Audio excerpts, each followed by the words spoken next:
Hello, my name is Chris Hall. I'm a student at Baker College, and today I'm going to be talking to you about General Motors and their excessive stockpile of vehicles.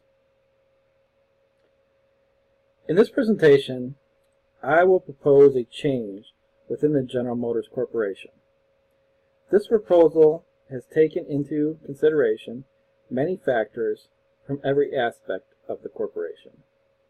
This proposal will take into consideration many different decisions that need to be made to make this proposal a success.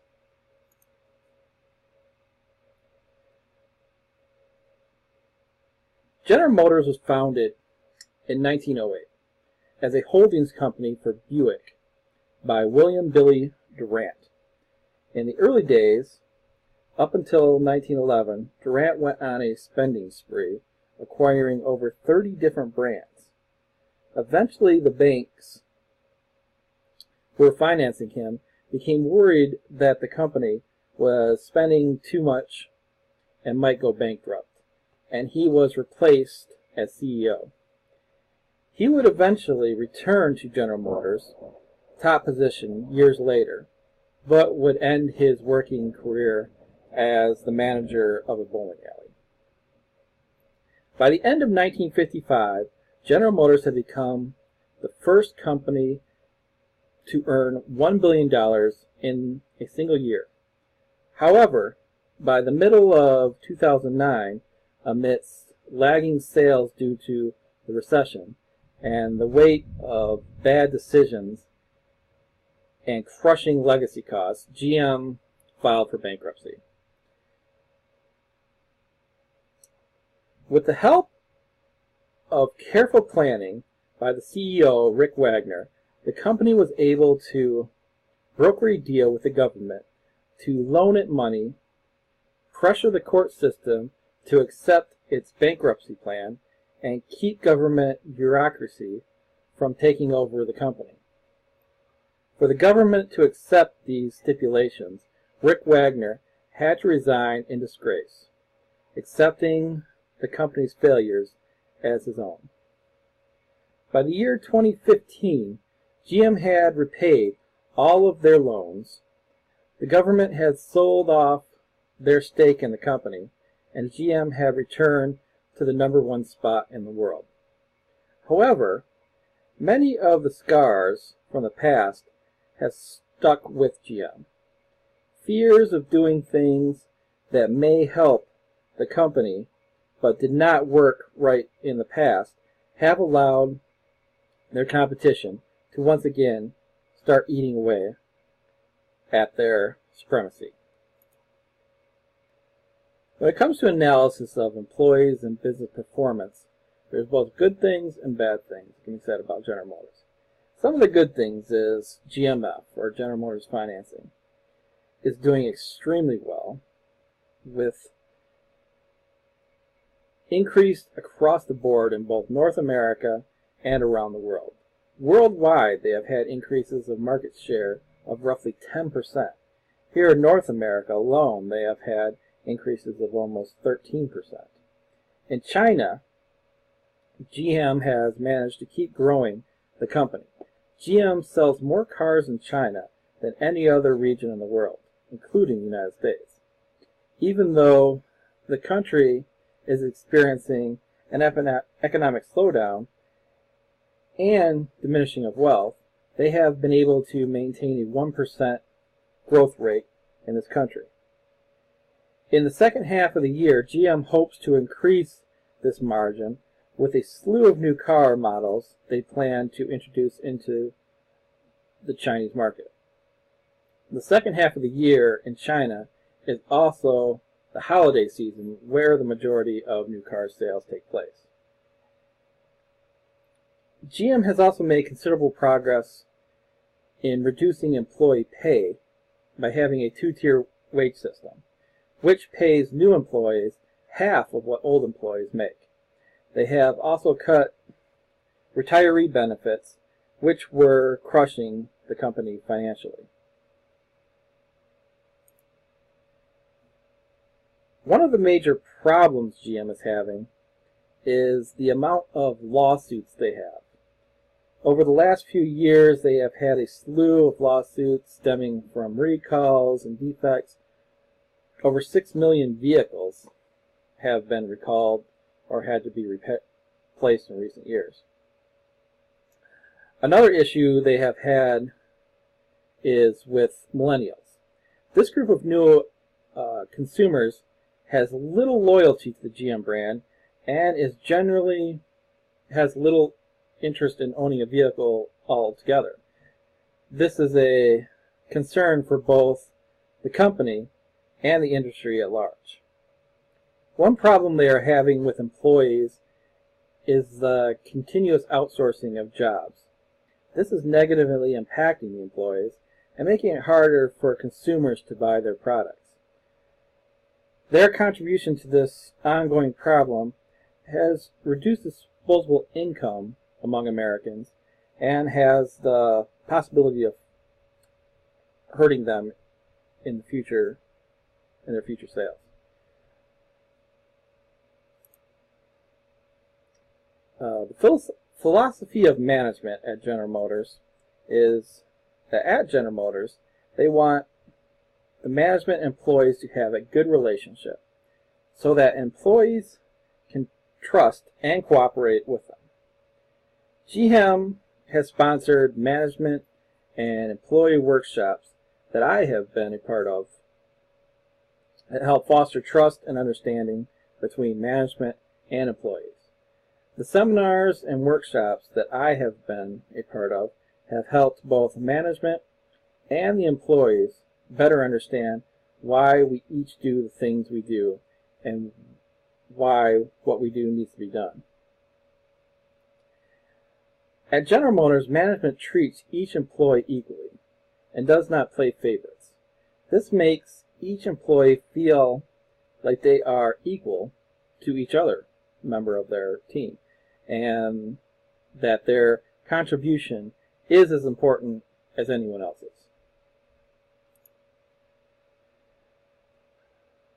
Some ethical problems that General Motors is having. Well, the most glaring ethical problem that General Motors has faced recently is the recall over ignition switches and the cover-up from the employee that tried to hide it. The issue caused the company to have a recall of over 8 million vehicles and have to deal with a multitude of lawsuits, fines, and repairs at a cost of billions to the company.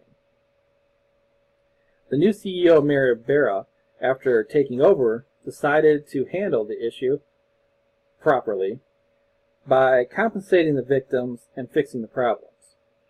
Her handling of the situation was what was needed to put the fire of the controversy and get General Motors moving in the right direction again.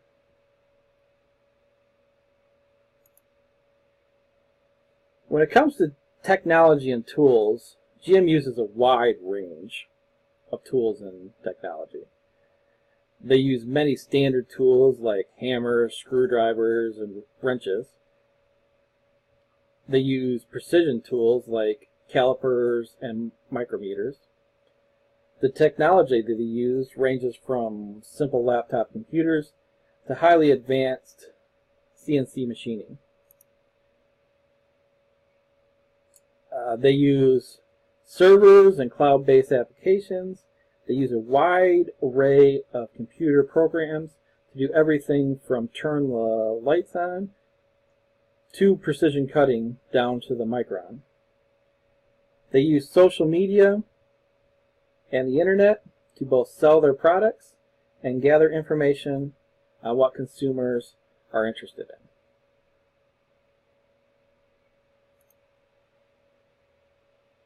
When it comes to internal and external customer service, General Motors is a pioneer in both areas. They created the first customer service department back in 1933. They mailed out millions of flyers asking for feedback on their products and had a 25% response rate.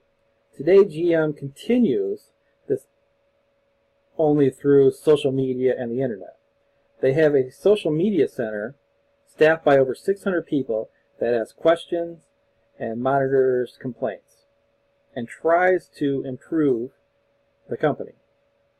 Internally, GM has tried things like profit sharing as well as suggestion programs to help employees feel like they are a more active part of the company, and that when the company does well, they will do well also. If GM wanted to model themselves after any customer service brand, they would want to look at the Lexus division of Toyota. The Lexus brand has been #1 overall in customer service for many years, including the last 4 years at the #1 spot. This is not to say that GM is in the ditch in this regard. The Cadillac brand has been holding its own for a while now and enjoys the #2 ranking currently.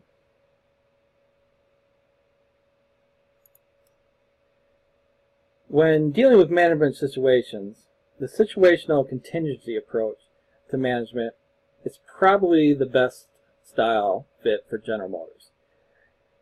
This style can work in any situation, but I think it will work best in a situation where there is an equal mix of long-term employees as well as a fairly regular turnover rate, which GM has.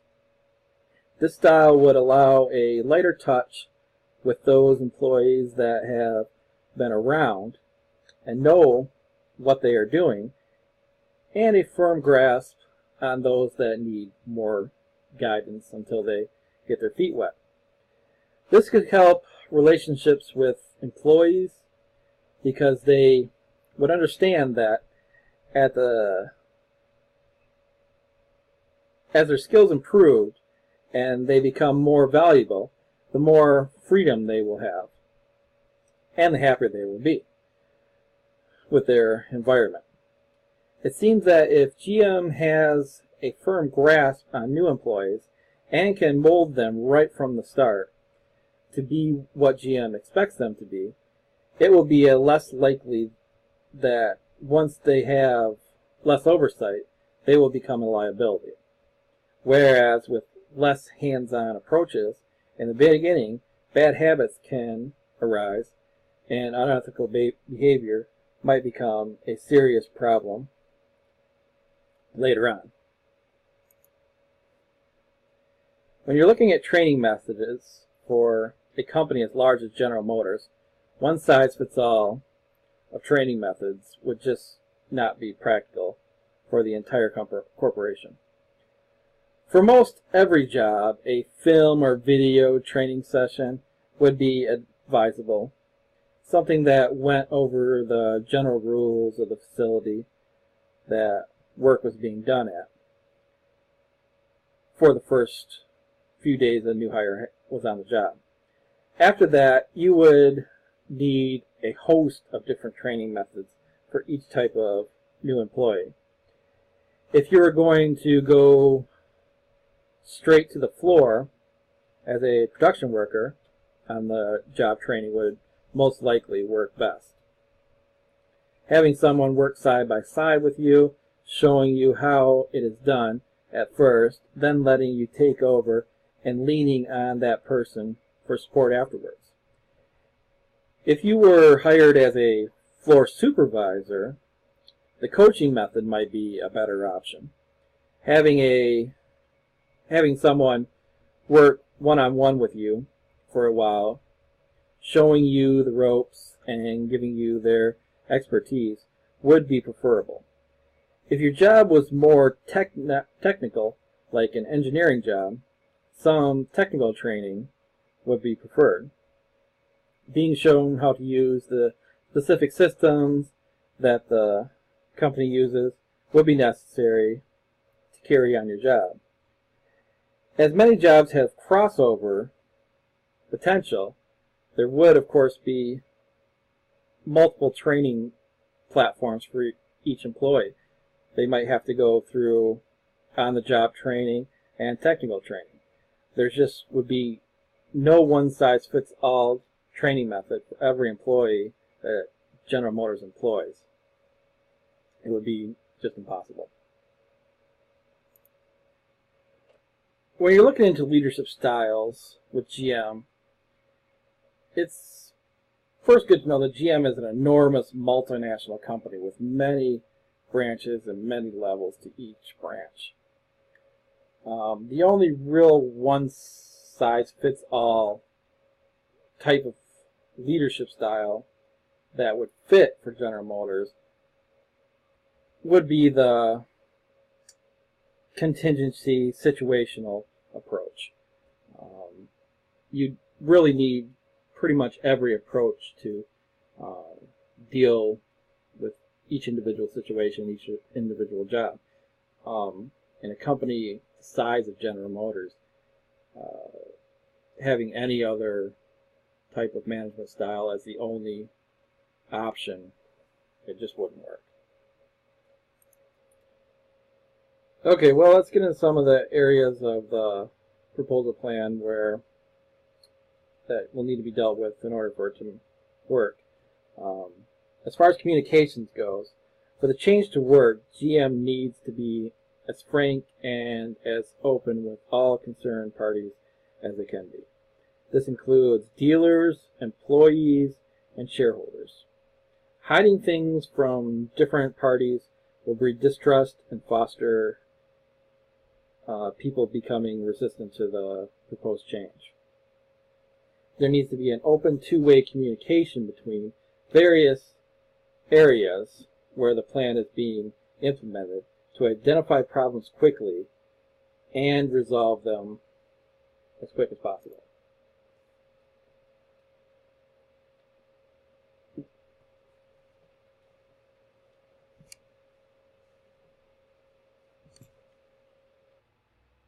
When it comes to networking, networking will be a critical part of this effort. GM needs to set up a network with all their dealers. Having these networks in place will allow the individual dealer to track inventory better, to help funnel customers to dealers that have stock of the cars that the customers want. These new competitive efforts among dealers would create new opportunities throughout their increased connections. This will create new profits and increase confidence among customers that they will not be hassled by some slick car salesman, but one that will help them obtain the car that they actually want to buy.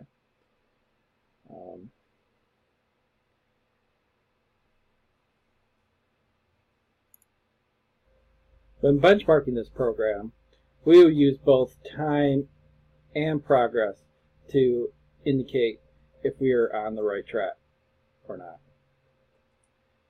At monthly intervals, we will check progress on how many cars are left in inventory.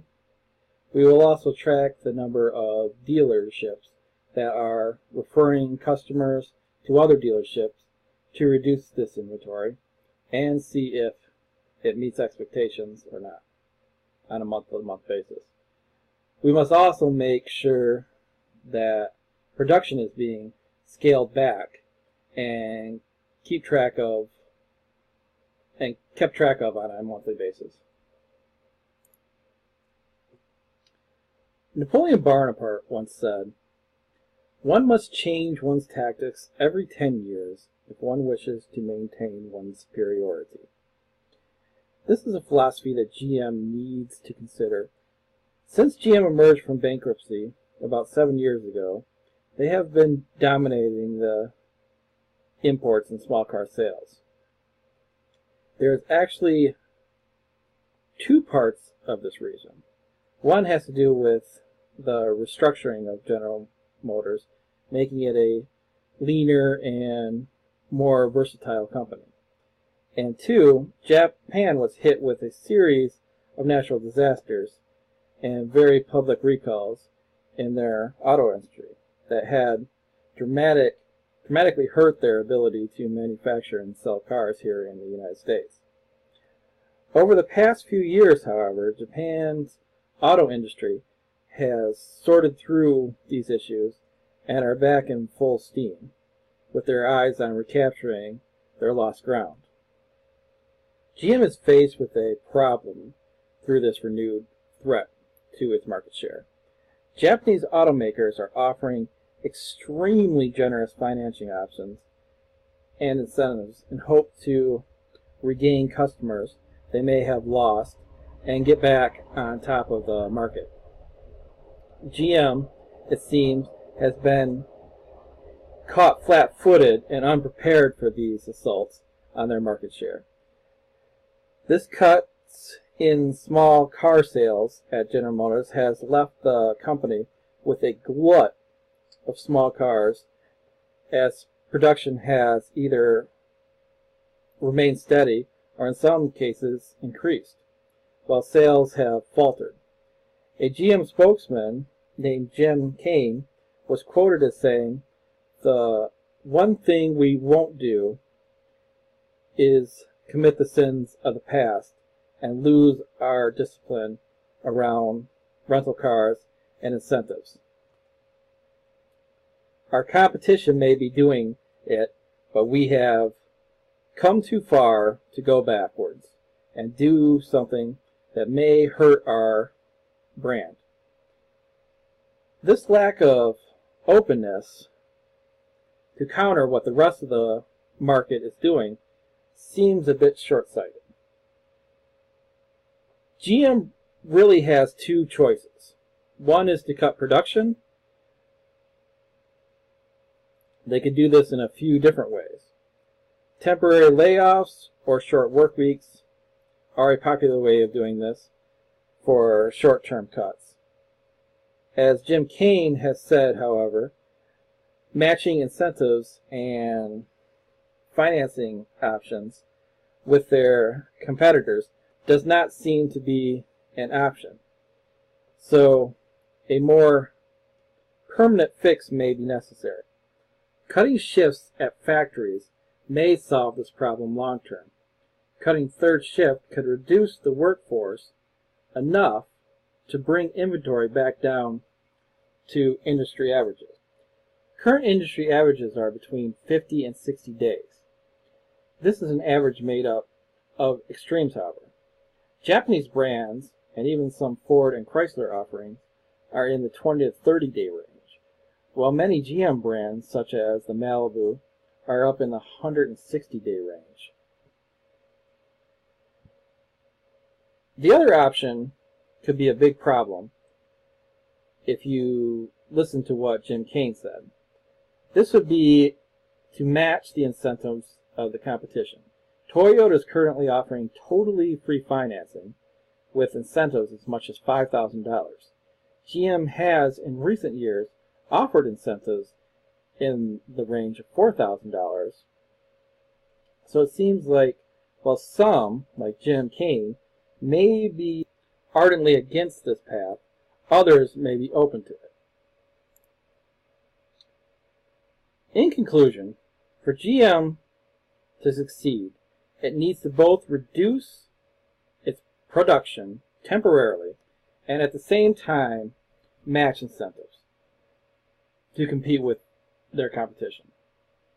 In the short term, idling plants for extended periods during Christmas break and summer shutdown will relieve some of the pressure on car dealerships and allow them to sell off their excess inventory.